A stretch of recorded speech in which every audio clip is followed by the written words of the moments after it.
Hello everyone, আশা করি সবাই ভালো আছো। চলো আজকে তোমাদের সাথে আমি মুগ ডাল আর বড়ি দিয়ে লাউ ঘন্টের সম্পূর্ণ নিরামিষ একটা রেসিপি শেয়ার করব।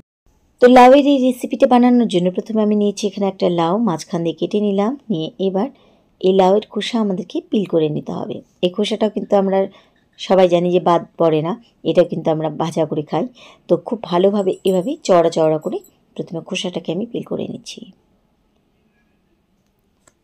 খোসা পিল করা হয়ে গেছে, এবার মাঝখান দিয়ে কেটে নিলাম। এবার নিজের সুবিধার্থে তোমরা এখানে চাকু বা বটি দিয়ে খুব সুন্দর করে ঝিরিঝিরি করে এই লাউগুলোকে কেটে নেবে। তো আমি এখানে কিন্তু ছুরি দিয়ে আস্তে আস্তে করে ঝিরিঝিরি করে কেটে নিচ্ছি।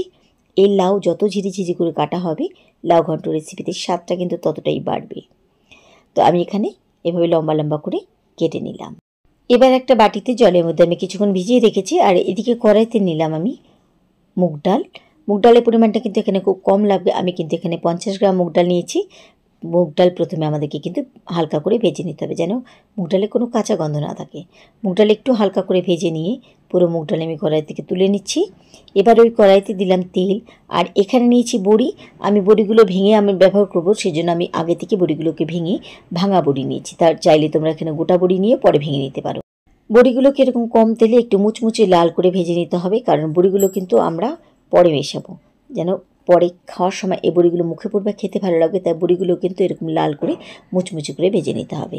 এবার ওই তেলের মধ্যে দিলাম 2 শুকনো লঙ্কা ফোড়ন, আর সাথে দিচ্ছি হাফ চামচ এরকম সাদা গোটা জিরে। ফোড়ন একটু ভাজা হয়ে গেলে এবার এর মধ্যে দিয়ে দিচ্ছি গ্রেট করা 1 চামচের মতন আদা, আর এর সাথে একটুখানি সাঁতলে নিচ্ছি। 2 থেকে 3 সেকেন্ডের মতন একটুখানি আদার সাথে সাঁতলে নেওয়ার পরে এবার এর মধ্যে দিয়ে দিচ্ছি আমি একটু গুঁড়া মশলার গোলা। এখানে নিয়েছি আমি 1 চামচ ধনে গুঁড়ো, 1 চামচ জিরে গুঁড়ো, আর দিচ্ছি হলুদ গুঁড়ো। এবার এই মশলাও 2 থেকে 3 সেকেন্ডের মতন মিডিয়াম ফ্লেমে কষিয়ে নিচ্ছি।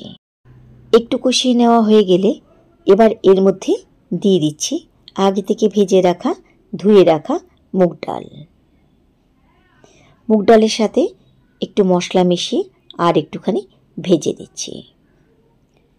খুব একটা কিন্তু এখন ভাজার দরকার নেই, একটু ভেজে নেওয়ার পরে এবার আমি এর মধ্যে দিয়ে দিচ্ছি আগে থেকে কেটে রাখা লাউ। লাউটা চাইলে কিন্তু তোমরা গ্রেটারেও গ্রেট করে দিতে পারো, ওভাবেও কিন্তু খেতে দারুণ লাগে। ভালোভাবে মশলার সাথে লাউ মিশিয়ে নিচ্ছি। এবার কিন্তু বেশিক্ষণ নাড়াঘাটা করা দরকার নেই। এবার দিয়ে দিচ্ছি ঝালের জন্য এখানে 2 কাঁচা লঙ্কা চিড়ে দিচ্ছি আমি। ঝালটা তোমরা কে কতটা পছন্দ করো সে বুঝে কাঁচা লঙ্কা পরিমাণটা এখানে বাড়িয়ে কমে দিতে পারো। ঢাকা দিয়ে একটু ভাপতে দিচ্ছি। কিছুক্ষণ ভাপিয়ে নিয়েছি। এর মধ্যে কিন্তু লাউয়ের থেকে আস্তে আস্তে জল ছাড়া শুরু হয়ে গেছে। তো এখন কিন্তু কিছুক্ষণ আমাদের ঢাকা দিয়ে দিয়েই করতে হবে। তো এখনও কিন্তু অনেকটা জল রয়েছে, তাই আমি কিন্তু আবার ঢাকা দিয়ে আর একটু জল টানতে দিচ্ছি। একটু পরে পরে কিন্তু এসে একটু চেক করে নিতে হবে যেন নিচে লেগে না যায়। তো এখনও কিন্তু পুরো জল টানেনি, এখনও কিন্তু অনেকটা জল রয়েছে, তাই ঢাকা দিয়ে দিয়ে একটু পরে পরে করতে হবে।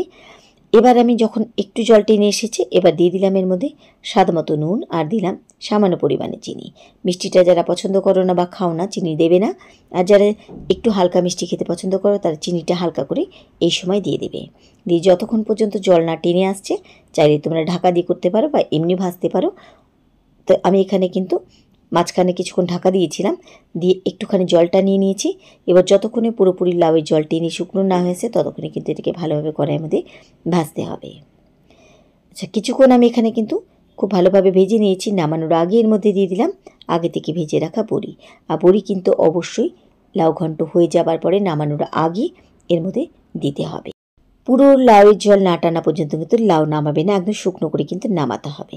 ব্যাস তৈরি হয়ে গেল আমাদের দারুণ স্বাদে নিরামিষ লাউ ঘন্টের রেসিপি। আশা করি তোমাদের ভালো লেগেছে। তাহলে আজকের মতো এইটুকুই।